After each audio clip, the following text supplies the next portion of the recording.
uburyo wemeramo umugayo ni nabwo buryo uzemera igisubizo cyawo, kandi uburyo wemera gushimwa kuruta cyane uburyo wemera kugawa. Nta kintu na kimwe muri ibyo uzakunda.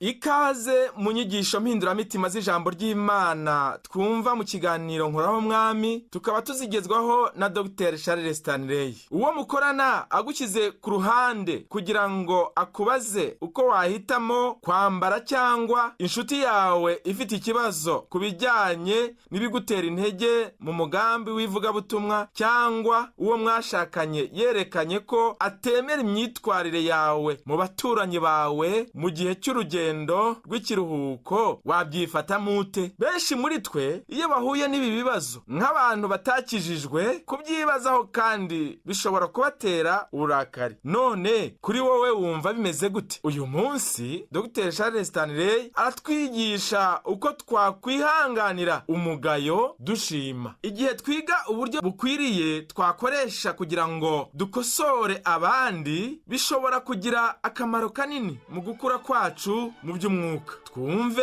uko Dr. Charles Stanley abisobanura.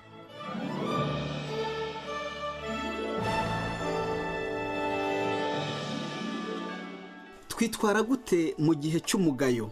Twese dufite uburyo bunyuranye bwo kwifata mu gihe cy'umugayo. Kenshi tubyifatamo neza, kandi rimwe na rimwe ntitubikora neza. Icyo nshaka ko muzirikana mbere na mbere, kandi ntekereza ko ari ikintu cy'ingirakamaro cyane ko mugisobanukirwa, ni uburyo twitwara mu gihe cy'umugayo. Ntabwo tuvuga ibijyanye n'ukuntu uwo mugayo cyangwa uko gushima byaba bifite akamaro cyangwa nta kamaro bifite. Ntabwo tunavuga ku bijyanye n'inkomoko y'uwo mugayo, niba uba uvuye ku banzi cyangwa ku bakunzi. Ntabwo tunavuga niba waba uturutse kuri wowe ubwawe cyangwa ku bandi, cyangwa niba ari iby'ukuri cyangwa atari iby'ukuri, cyangwa uburyo uwo mugayo wabayemo. Kenshi na kenshi uwo mugayo uza mu buryo bukomeye uturutse ku muntu ushaka kutugaya, cyangwa se ukaza mu buryo bworoheje cyane. Ku bw'ibyo ntidukwiriye kwita cyane ku buryo batugayamo, ahubwo dukwiriye kwita ku buryo twitwara igihe duhuye n'uwo mugayo. Ntacyo bitwaye aho inkomoko yawo yaba ituruka cyangwa uko watugeraho, waba ufite akamaro cyangwa udafite akamaro. None twitwara dute mu gihe cy'uwo mugayo? Bibiliya ifite amagambo meza agaragara cyane ku bijyanye n'umugayo, ariko icyo nshaka ko mukora nuko mukurikira muri Bibiliya zanyu igihe dusoma iyi mirongo dusanga mu gitabo cy'Imigani. Imigani ibice 10 umurongo wa 17 aravuga ngo, uwitondera ibihuguzwa ari mu nzira y'ubugingo, ariko uwanga gucyahwa arayoba. Imigani 13 umurongo w'10 haravuga ngo, ubwibone butera intonganya gusa, ariko ubwenge bufitwe n'abagirwa inama nziza. Nanone Imigani 13 umurongo wa 18 haravuga ngo, uwanga guhanwa bimutera ubukene kandi bikamukoza isoni, ariko uwemera gucyahwa azakuzwa. Imigani 15 31 kugeza 32 haravuga ngo, utegera ugutwi igihano kiyobora mu bugingo azaba umunyabwenge. Uwanga guhanwa ntiyita ku bugingo bwe, ariko uwemera gucyahwa yunguka ubwenge. Imigani 17 umurongo wa 15 haravuga ngo, uha urubanza babi kandi utsindisha abakiranutsi, bombi ni ikizira kuwiteka. Imigani 19:20 haravuga ngo, emera inama kandi wumve icyo wigishijwe, kugira ngo mu maherezo yawe uzabe uw'ubwenge. Naho Imigani 23 umurongo wa 12 haravuga ngo, hugurira umutima wawe mu kwigishwa n'amatwi yawe ku magambo yo kumenya. Imigani 24 umurongo w'10 ho haravuga ngo, nugamburura mu makuba gukomera kwawe kubaye ubusa. Imigani 25 umurongo wa 12 haravuga ngo, gucyaha k'umunyabwenge gutunganira ubyumva nk'impeta y'izahabu cyangwa imitamirizo y'izahabu nziza. Usomye Imigani 28 umurongo wa 13 naho haravuga ngo, uhisha ibicumuro bye ntazagubwa neza, ariko ubyatura akabireka azababarirwa. Imigani 29 umurongo wa 1 haravuga ngo, ucyahwa kenshi agashinga ijosi azavunagurika atunguwe, nta kizamukiza. Bibiri tubwira neza cyane ko rimwe na rimwe kugawa bifite akamaro ku buzima bwacu, ariko ikintu kimwe cyashobora kugaragara neza kuri twe ni uko uwo mugayo wose atari mubi, kubera ko muri iki gitabo kimwe cy'ibyanditswe byera aricyo gitabo cy'imigani dusabwa cyane gufata umurongo mu buryo bwiza. Ni ukuvuga ko umugayo ushobora kuba ikintu cy'akamaro umuntu atakwirengagiza. Kubera iki tutitwara neza mu gihe cyo kugawa no gushima? Ntekereza ko impamvu imwe y'ingenzi ari uko igihe umuntu yumva muri we ko ntacyo ashoboye, cyangwa igihe umuntu yumva ko nta gaciro afite, cyangwa n'igihe yumva yahungabanye bivuye ku babyeyi be cyangwa bivuye ku kindi kintu runaka icyo ari cyo cyose, ikiba ni uko uwo muntu aba afite igitekerezo cyo kumva ko ntacyo ashoboye kandi ko nta muntu n'umwe umwemera. Niba umuntu yumva muri we ko ntacyo ashoboye kandi akumva ko ntacyo azageraho, ntashobora kugera ku byo Imana imusaba, kandi nta n'ubwo ashobora kugera ku byo abandi bantu bamutekerezaho nk'igisubizo. Igihe haje umuntu akamugaya, ni ibintu bikomeye kugira ngo yemere ibyo bamugaya, kubera ko igihe cyose uwo muntu arigaya we ubwe kandi agatekereza ko arimo kugaya imico ye. Igihe umugayo we ushobora guturuka ku buryo bwe bwo gukora ibintu, kandi gishobora kuba ari ikintu aba yarakoze gikeneye gusubirwamo, ariko ntabwo acyemera. Ku bw'ibyo ahitamo kwemera umugayo wose bamugaya nk'ibintu bye bwite birwanya imico ye. Kenshi umuntu ugaya abikora mu buryo bwo gufasha gukomeza uwo muntu no kumufasha kugira ngo ibyo ahindura mu buzima bwe, ariko ntashobora kubyemera.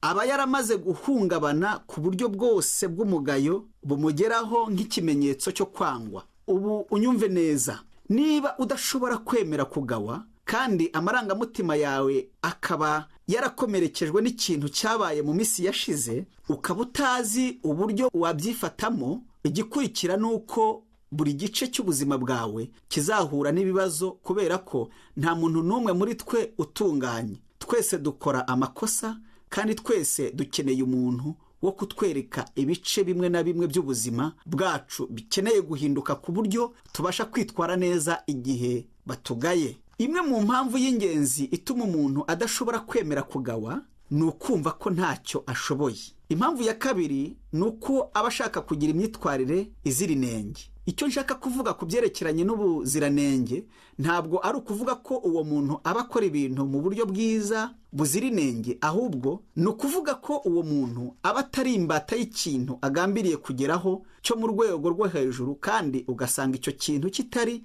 mu bushake bw'Imana kuri uwo muntu. Agerageza kubivamo ariko ntibishobora, kandi ku bw'ibyo uburyo yifuza kutagira ikosa mu bice byose by'ubuzima bwe ntibushobora gutuma aba udatunganye cyangwa ngo agire amakosa, kandi ntibushobora no gutuma wowe cyangwa undi muntu wese ugawe mu buryo ubwo ari bwo bwose, kubera ko uwo muntu afite urugero rwo gutungana rwose. Yashyizeho intego, yashyizeho urugero rukwiriye, kandi ntazatsindwa na gato. Kandi iyo umureze ko akora nabi, ibyo ni ibyawe ku giti cyawe, uburyo ukoresha mu kutemera imyitwarire y'inshuti yawe uyigaya. Impamvu ya gatatu ituma abantu batemera kugawa ni ubwibone. Ni ukuvuga ko abantu bishyira hejuru bo ubwabo, bavuga ko badashobora gukora ibintu bibi, ko badashobora no gukora amakosa, kandi ko ari abantu beza kuruta abandi bantu bose. Ku bw'ibyo igihe ufite imyitwarire nk'iyo ntushobora kwemera kugawa. Nyamara kugawa bifite akamaro. Tugomba kwisuzuma ubwacu, hanyuma tukibaza iki kibazo: igihe umuntu atugaye twitwara dute? Mbega haba iki mu buzima bw'umuntu igihe atihanganiye umuntu umugaya? Ikintu cya mbere kibaho ni uko bituma agira inzitizi ku bushobozi bwe mu byo atekereza, mu buryo yifata no mu bijyanye n'iby'umwuka. Ikindi kintu kibaho ku muntu utemera kugawa ni uko bituma adakura mu buryo bw'umwuka. Indi ngaruka yo kutemera gucyahwa no kugawa ni uko abantu batamenya na rimwe uko bameze mu by'ukuri, kandi igihe cyose batari bashobora kwemera kugawa no gucyahwa ntibazigera bamenya abo bari bo. Bazahora bafite ishusho bihaye bo ubwabo, kandi uko niko bazibona bo ubwabo, kandi nibo badashobora kwemera gucyahwa no kugawa. Ntibazemera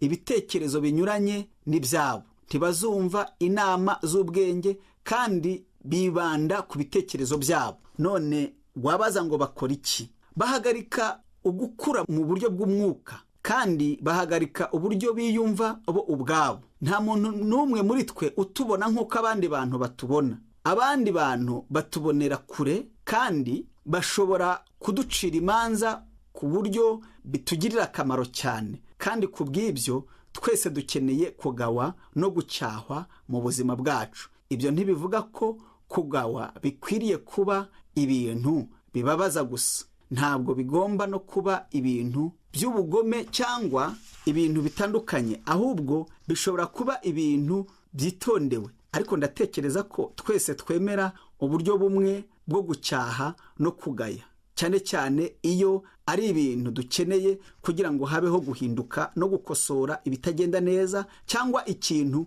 kidukoza isoni. Akenshi na kenshi ubwo nibwo buryo butubabaza, kandi nibwo buryo dushaka igihe dushaka kwirwanirira, dutuka umuntu utugaya kandi twanga umugayo no gucyahwa. Ikintu cya gatatu kiba igihe umuntu atemera gucyahwa no kugawa, ni uko azakora amakosa akomeye mu buzima, kubera ko atigeze yemera ko umuntu amubwira ati ibi si ibintu byiza by'ubwenge, ubu si bwo buryo bwo kwakira ibi, ntiwakagombye gukora ibi. Ndakubwira ko iyo uza kureba muri iki cyerekezo, wari kwibabaza wowe ubwawe, wari kubabaza n'abandi, wari gukora ikosa riteye ubwoba. Ku bw'ibyo uko bigenda ni uko yanga gucyahwa no kugawa, kandi agatuka umuntu umucyaha. Kenshi na kenshi ayo ni amakosa akomeye ku bijyanye n'ubutunzi n'imibanire n'abandi. Kandi uko bigenda ni uko abantu batemera kugawa batakaza ubucuruzi bwabo, imirimo yabo,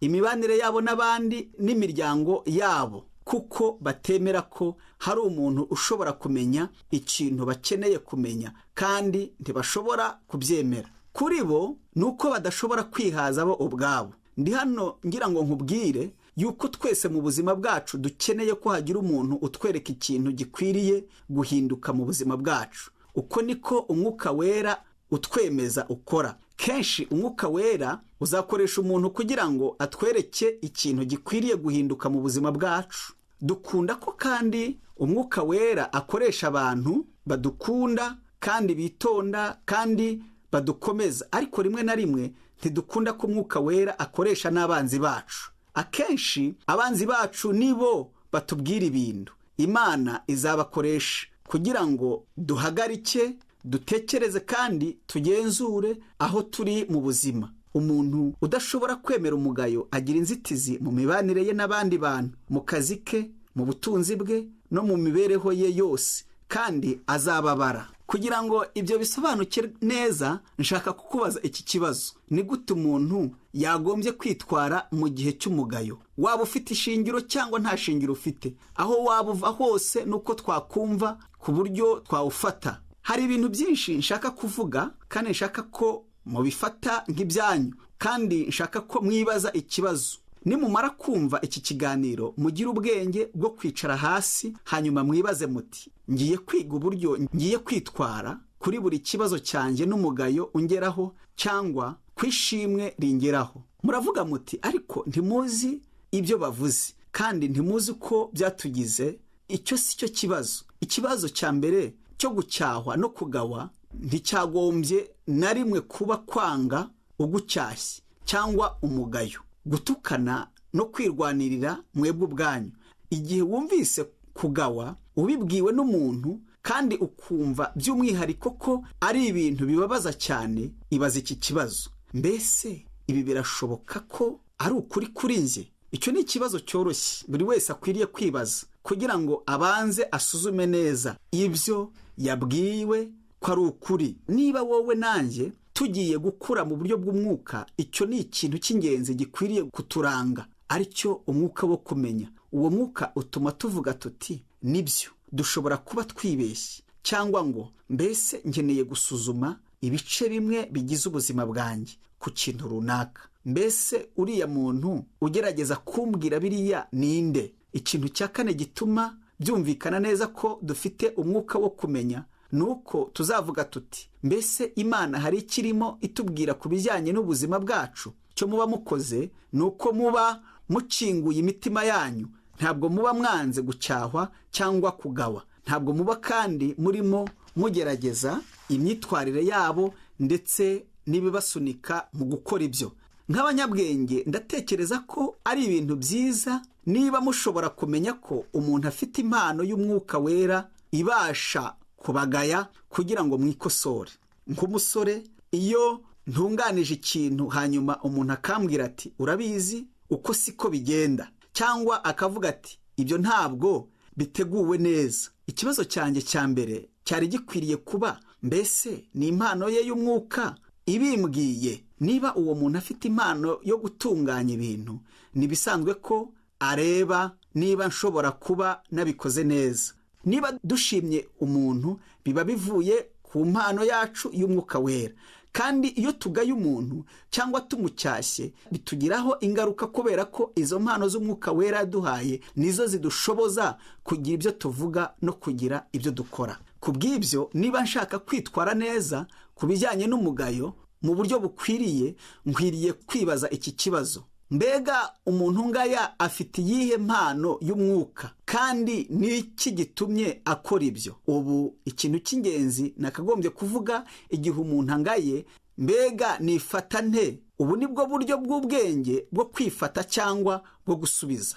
Nshaka kuvuga ko naho yaza afite ubugome, ukwiriye kumusubiza umaze kuvuga uti murakoze cyane, kandi ndabashimiye ko mubimbwiye kandi ngiye kubyitaho. Mbega haba hari ikindi kintu washaka kumbwira? Niba hari igisigaye kimbwire kandi ukinyereke. Iki ni cyo wakagombye gukora. Uba ukinguye urugi cyane kandi uba uvuze uti murakoze cyane, mushobora kuba mwanyeretse ikintu ntigeze nitaho mu buzima bwanjye, kandi ngomba kucyitaho mu buryo bwose. Ukamwakirana neza. Umugayo ushobora kuza ubabaza cyangwa ukomeretsa, kandi ushobora no guturuka ku bugome nk'uko ushobora no guturuka ku bindi bintu. Ariko iyo uvuze uti murakoze cyane, nishimiye ukuntu ushatse ko numva ibyo, shaka kumbwira uko ngomba kubyifatamo. Ntiwavuze ko ugomba guhinduka, kandi ntiwavuze ko ufite ukuri cyangwa ko nta kuri ufite. Gushobora kuba ikintu giteye isoni, ariko icyo wakoze n'icyo wavuze ni iki: ngo murakoze cyane kandi ndabashimiye. Mu yandi magambo, abantu ntibahita bamenya neza uko basubiza igihe uvuze ngo hari ikindi kintu kandi mushaka ko tuganira. Ubwo nibwo buryo bwo kubakuramo amagambo, kubera ko igihe imyitwarire yabo ari mibi, ibyo bituma bamenya ko bakoze nabi, maze bakavuga bati murabizi uyu muntu arasabana pe. Icyo uba ukoze icyo gihe uba ugaragaje kwitwara neza, uba ushaka gukura mu buzima bwawe, kandi uba ushaka gukosorwa ibintu bitari byiza. Igihe usubije muri ubwo buryo, uba werekanye ubuhamya bwiza ku bandi bantu, kubera ko nk'urugero, niba umuntu agucyashye mu maso y'undi muntu ku kazi kawe cyangwa mu rugo rwawe, imbere y'abana bawe cyangwa uwo mwashakanye cyangwa uwo ari we wese, ugasubiza muri ubwo buryo uvuga uti nshimye uburyo mwabimbwiye, kandi nshaka kumenya neza niba ngomba kwita ku byo mumbwiye.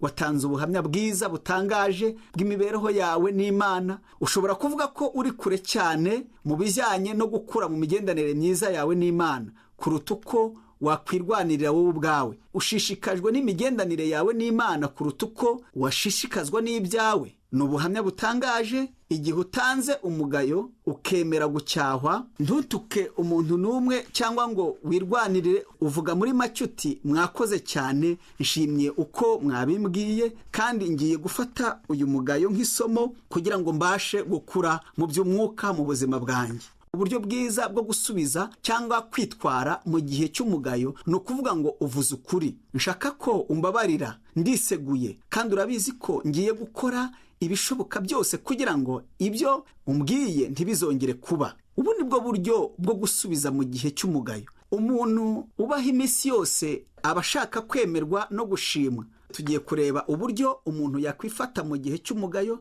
cyangwa cyo gushimwa. Dukwiriye guhitamo uburyo bwo kubikora. Ntidushobora kubaho tunezeza buri muntu wese, ntibishoboka igihe cyose.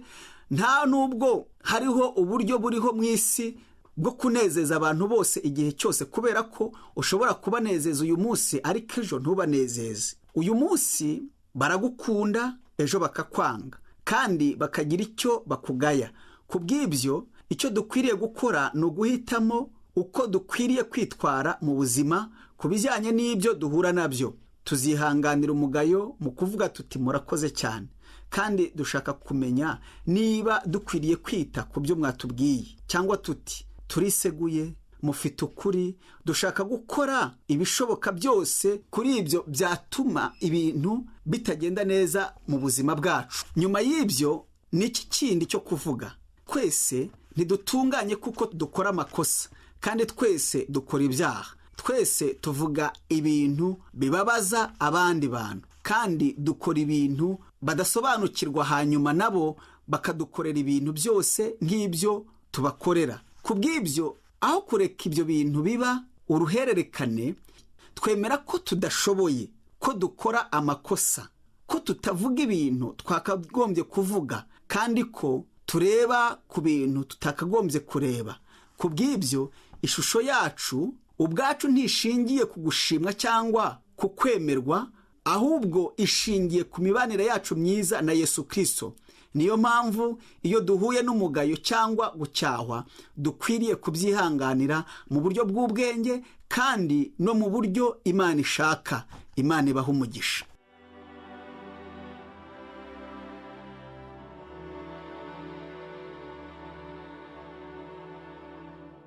Ni ibintu bikomeye kumva ibyo abandi batubwira igihe atari ibintu byiza. Ubwibone bwacu butuma twirwanirira. Niba dushobora kwihanganira imyitwarire idakwiriye yo muri uwo mwanya kandi tukumva nk'uko Dr. Charles Stanley yabidusobanuriye, dushobora kwemera gucyahwa cyangwa kugawa nk'igikoresho cyo gukura cyane. Iyo ubaye umukristo, ubuzima bwawe buhindurwa n'umwuka wera, ariko akenshi usanga dufite ubushake bwo gusubira inyuma mu ngeso mbi n'imigenzo ya kera. Mu rwandiko Pawulo yandikiye Abefeso ibice 5:15 kugeza ku 20 haratubwira ko dukwiriye kwitondera uburyo tugenda. Umurongo wa 15 utangira utwihanangiriza uvuga ngo, nuko mwirinde cyane uko mugenda, mutagenda nk'abatagira ubwenge, ahubwo mugende nk'abanyabwenge, mucunguza uburyo umwete, kuko iminsi ari mibi. Nuko ntimukabe abapfu, ahubwo mumenye icyo umwami wacu ashaka, kandi ntimugasinde inzoga zirimo ubukubaganyi, ahubwo mwuzure umwuka. Mubwirane zaburi n'indirimbo n'ibihimbano by'umwuka, muririmba mucurangira umwami wacu mu mitima yanyu. Mujye mushima Imana Data wa twese kubw'ibintu byose, mubyishimira mu izina ry'umwami wacu Yesu Kristo.